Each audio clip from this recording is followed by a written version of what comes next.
ก็คือขับรถตามปกติปรากฏว่ามันมีบางอย่างตามเข้ามาเขาเลยรีบโทรกลับไปที่บ้านนะครับแล้วพูดว่าเฮ้ยรีบปิดบ้านเดี๋ยวนี้ล็อกประตูทุกบานสวัสดีครับทุกคนเคเองนะครับผมกลับมาอีกครั้งที่ผมเคนะครับวันนี้นะครับเห็นจากปกนะครับก็น่าจะรู้แล้วนะครับเราจะมาเล่าเกี่ยวกับประสบการณ์ที่อเมริกานะครับแต่วันนี้นะครับก็จะเป็นภาคต่อจาก EP แรกนะครับในหัวข้อของ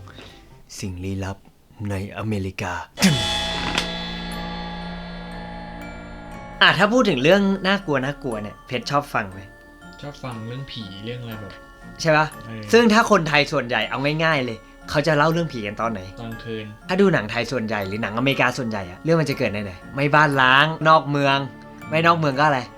รในป่าใช่และเรื่องเล่าที่เขาชอบเล่ากันไม่รู้ที่ประเทศไทยมีไหมไปนั่งล้อมรอบกองไฟภาษาอังกฤษเขาเรียกว่า bonfire นะครับขึ้นตรงนี้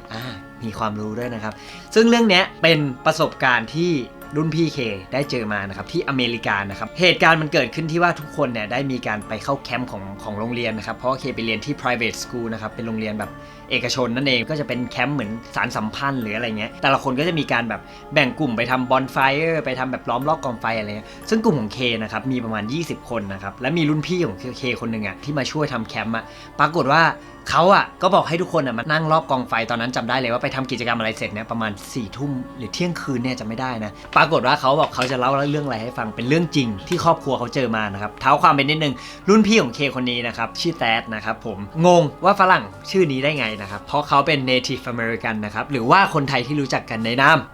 มอินเดียแดงครับสังเกตดีๆนะพวกอเมริกาฝั่งโซนเคไม่ว่าจะเป็นอาริโซนาอิลลินอยอะไรก็ตามนะครับมันจะเป็นชื่อเมืองหรือว่าชื่อแบบรัฐแบบสอบไปทางอินเดียแดงนึกออกปะซึ่งรุ่นพี่ของเคนะครับมาจากอาริโซนานะครับคือที่อินเดียแดงเนี่ยเพชรเขาจะอยู่กันเป็นเผ่านึกออกไหมทุกคนคือจะมีเป็น tribe ของเขานะครับและของรุ่นพี่เคเขาชื่อเผ่าว่านาวาโฮนะครับผมซึ่งอันนี้เขามีชื่อเสียงมากๆเผ่าเนี้ยแต่มีชื่อเสียงเรื่องอะไรรู้ไหมปีศาจของเขาครับอสูรกายของเขาหรือที่เขาเรียกกันว่า Skinwalkers ชื่อดูน่ากลัวไหมสกินคืออะไรผิวหนัง Walker คือเดินได้ผิวหนังเดินได้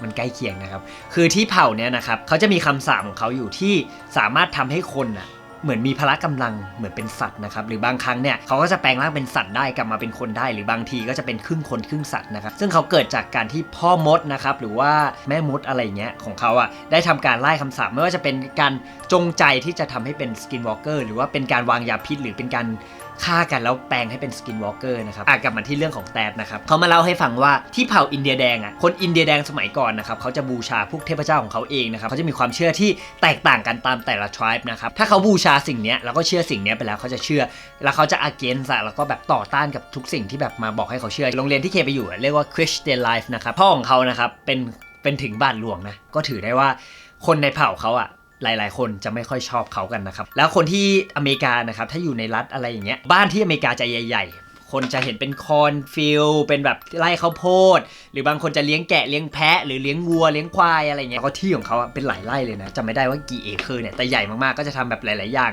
ทุกคนตั้งแต่เด็กนะครับต้องเรียนการยิงปืนนะครับทุกคนจะมีปืนของตัวเองเป็นช็อตกันแล้วก็คอยลาดตระเวนถ้าเห็นหมาป่าก็ต้องแบบไปยิงขึ้นฟ้าหรือไปฆ่าทิ้งอะไรเงี้ยทุกคนนะครับก็เลยจะมีพื้นฐานในการยิงปืนอย่างที่บอกนะครับว่าพ่อของเพื่อนเคเป็นถึงบาทหลวงนะครับคนไม่ค่อยชอบเยอะและจากบ้านของเขานะครับขับไปในเมืองในดาวน์ทาวน์เพื่อไปถึงโบสถ์เขาบอกใช้เวลาประมาณ 50-60 นาทีอาทิตย์หนึ่งเขาจะไปประมาณ 3-4 วันจะไปตลอดขับไปขับมาเนี่ยแต่วันนั้นเนี่ยมันเป็นวันที่เขาก็ไปคนเดียวตามปกตินะครับปรากฏว่าวันนั้นเลิกโบสถ์ประมาณ 18:00 นคือพ่อเขาก็คือขับรถตามปกติแต่คือที่มันไม่ปกติเขาพยายามมองที่กระจกด้านข้างมองแบบมองตลอดนึกออกปะปุ๊บปรากฏว่ามันมีบางอย่างตามเข้ามาแต่มันไม่ได้ตามปกติทุกคนยิ่งขับเหยียบเร็วเท่าไหร่มันก็ยิ่งตามเข้ามาใกล้เรื่อยๆขับเป็น100 กว่ากิโลเมตรต่อชั่วโมงนะก็คือจะเห็นสิ่งนั้นตามมาเรื่อยๆตามมาเรื่อยๆพ่อเขาเลยรู้สึกแล้วว่าเฮ้ยมันไม่ปกติแน่นอนนะครับเขาเลยรีบโทรกลับไปที่บ้านนะครับแล้วพูดว่าเฮ้ยรีบปิดบ้านเดี๋ยวนี้ล็อกประตูทุกบานเปิดไฟให้หมดแล้วมารอที่หน้าประตูไม่ว่าจะได้ยินเสียงอะไรนะครับห้ามเปิดประตูเด็ดขาดถ้าได้ยินเสียงพ่อก็ห้ามเปิดประตูแล้วเขาก็วางสายไปเลยเขาจะโทรกลับไปก็รู้แล้วว่าไม่เหมาะเพราะว่าพ่อต้องเกิดเหตุการณ์บางอย่างเกิดขึ้นแน่นอนนะครับเป็นไปได้นะที่สิ่งที่พ่อเขาโทรมาอาจจะกำลังต่อสู้กับ Skinwalker อยู่หรือเปล่าแล้วมันไม่ได้จบแค่นั้นทุกคนระหว่างนั้นนะครับที่เพื่อนเครอในบ้านนึกภาพของคนที่ไม่รู้เรื่องอะไรเลยว่าเกิดเหตุการณ์อะไรบางอย่างเกิดขึ้นกับพ่อหรือเปล่า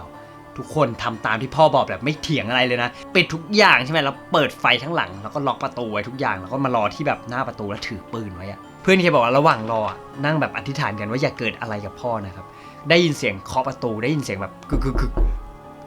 แล้วเหมือนมีคนพยายามมาเปิดประตูแล้วแบบดันอย่างเงี้ยแต่ทุกคนไปเปิดปะไม่เปิดดิแล้วได้ยินเสียงแบบร้องได้ยินเสียงเรียกได้ยินเสียงของเสียงต่างๆเสียงสัตว์เสียงคนเสียงพ่อได้ยินเสียงทุกอย่างเลยนะแต่ทุกคนรู้เลยว่าไม่ใช่แน่นอนแล้วก็แบบพยายามกำปืนให้แน่นนะก็เป็นอย่างเงี้ยประมาณ5นาที10นาทีแบบไม่หยุดแหละจนอยู่ดีเสียงหยุดปุ๊บหยุดแบบเงียบไม่มีอะไรสักพักมีเสียงแบบปุ๊บแล้วก็ได้ยินเสียงประตูแบบจับปุ๊บมีเสียงกุญแจเข้ามาปึ๊บก็เปิดประตูมาเป็นหน้าพ่อแล้วก็เลือดเต็มเลยจังหวะนั้นทำไงคิดว่าใช่ปะหรือยังไม่ใช่ไม่ใช่เดี๋ยวจะแบบพ่อขับรถล้มเปล่าทุกคนก็ไม่มั่นใจเห็นแบบพ่อเลือดอาบแล้วก็เห็นรถมาก็ยังไม่แน่ใจแต่พ่อก็บอกไม่มีอะไรแล้วเป็นเขาเองแล้วก็เล่าเหตุการณ์ทั้งหมดว่าระหว่างนั้นที่วางสายไปคือเป็นอย่างที่คิดครับตัวสกินวอล์กเกอร์วิ่งมาเทียบรถนะครับแล้วก็พยายามเปิดประตูจับประตูแบบปีนมาที่รถอะไรเงี้ยพยายามทำลายรถก็มีการสู้กันก็จะมีร่องรอยของการต่อสู้กันมีกระจกแตกมีกระจกร้าวมีรอยเล็บมีรอยเลือดอันนั้นเป็นเหตุการณ์ที่แบบเกิดขึ้นกับครอบครัวของเพื่อนเคเลยแต่ไอ้พวกเนี้ยที่ทางยุโรปเขาเรียกสิ่งนี้ว่าอะไรรู้ไหมแวร์วูฟเขาบอกว่าสิ่งที่อยู่เจอเรียกว่าแวร์วูฟหรือเปล่าก็คือมนุษย์ที่สามารถแปลงเป็นหมาป่าได้อันนี้ก็เป็นแบบข้อถกเถียงกันที่ไม่รู้ว่าสิ่งที่เกิดขึ้นเนี่ยอาจจะเกิดจากคนละประเทศเรียกกันคนละอย่างแต่มันคือสิ่งเดียวกันหรือเปล่าถ้ามันลิงก์กับไทยก็อาจจะคิดว่าเป็นเสือสมิงหรือเปล่าเพราะแปลงเป็นเสือได้ใช่ป่ะหรือบางคนก็เรียกไอ้ตัวนี้ว่าตัวบูกี้แมนนะครับซึ่งบูกี้แมนเนี่ยจริงๆมันไม่ใช่นะบูกี้แมนมันคือฝันร้ายของเด็กๆในวัยเด็กนะครับเคไปทำรีเสิร์ชเพิ่มขึ้นนะคือบางตำราเขาพูดว่าสกินวอล์กเกอร์เนี่ยมันเป็นเหมือนปีศาจไปแล้วที่อยู่ในร่างสัตว์แต่ยังมีความฉลาดของการเป็นมนุษย์อยู่คือถ้าไปดูกันว่าเขาเคยมีการล่าสกินวอล์กเกอร์กันไหมมีประวัตินะที่เขาพูดกันว่าเจอสกินวอล์กเกอร์ที่เมืองนี้รัฐนี้เขาก็แบบ